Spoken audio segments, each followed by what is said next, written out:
This is Inside California Politics.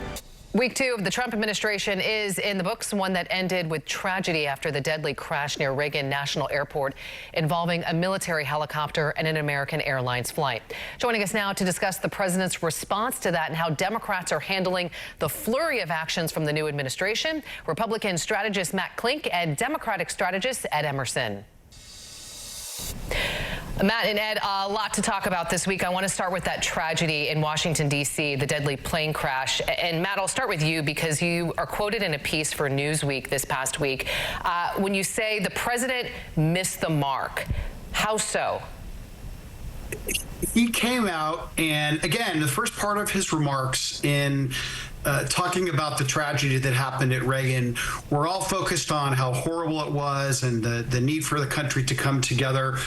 And then he launches into a political diatribe against Joe Biden, Barack Obama, and Pete Buttigieg for DEI hirings and things of that nature. And my point was that he might be right that is a problem at the air traffic controllers and in the Department of Transportation. It's not the right forum for that. It's more important for him to just be there and to show strength and leadership and to be the consoler in chief. We don't need a political speech at this moment. And that's what I was quoted in Newsweek as saying.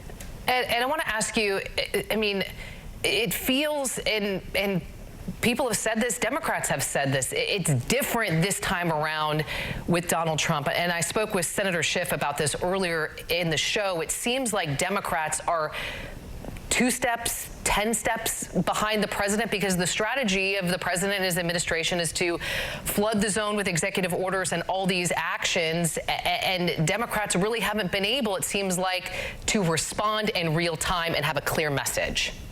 Sure. I mean, for me, Nikki, I'm reminded of the old story of the old poem, you can tell a man who boozes by the company he chooses, and the pig got up and slowly walked away.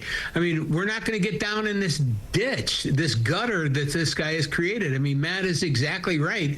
The consoler in chief is one of the most important roles. And I've heard had presidents tell me, hope is the one thing that the president has that no one else can match because of the bully pulpit. You provide hope, you provide solace, you provide grief counseling for those families that are just absolutely devastated, and the finger pointing and the blame game, starts the next day or starts a week later when, we find out the real truth of this casualty, of this calamity, I should say.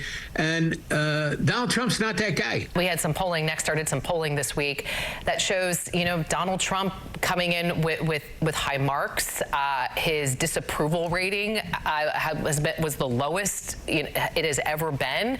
And the country, in terms of the way things are now, I mean, it's still just a couple of weeks into the administration. January has felt like a really long time. I think all 3 of us can agree on that. Do you see, and again, to harken back to my conversation with Senator Schiff, do you see his poll numbers changing, or do you see that, look, the American people knew what they were voting for and they wanted definitive change? We had a president for the last 4 years that was not an active president. I'm not being mean or partisan in that statement.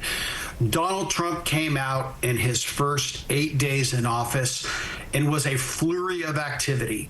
And when he does things, when his people are doing things, when he demonstrates change in Washington, D.C., the new Donald Trump doesn't take the bait when he's signing the Laken Riley Act to talk about the budget. He said now is not the right time to have that conversation.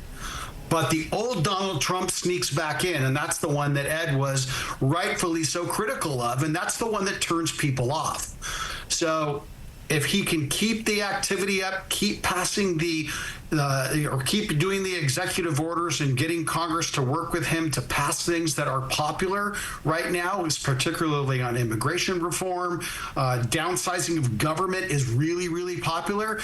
He will continue to do well. But when he gets up there and he talks for 30 minutes and he rambles on and starts attacking people willy-nilly, that other than the most people that are the MAGA supporters, they're not going to rally to his side on that. In fact, it may prove harmful to him on getting his agenda passed in the House and the Senate, because it makes it harder for those members to have to defend him for the stuff that is irrelevant and not the things that they need from a policy perspective.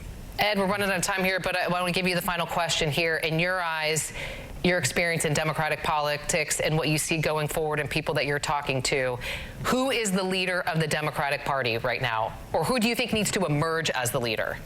Well, there's an election today, believe it or not. I think it's the election for the DNC chair happens today.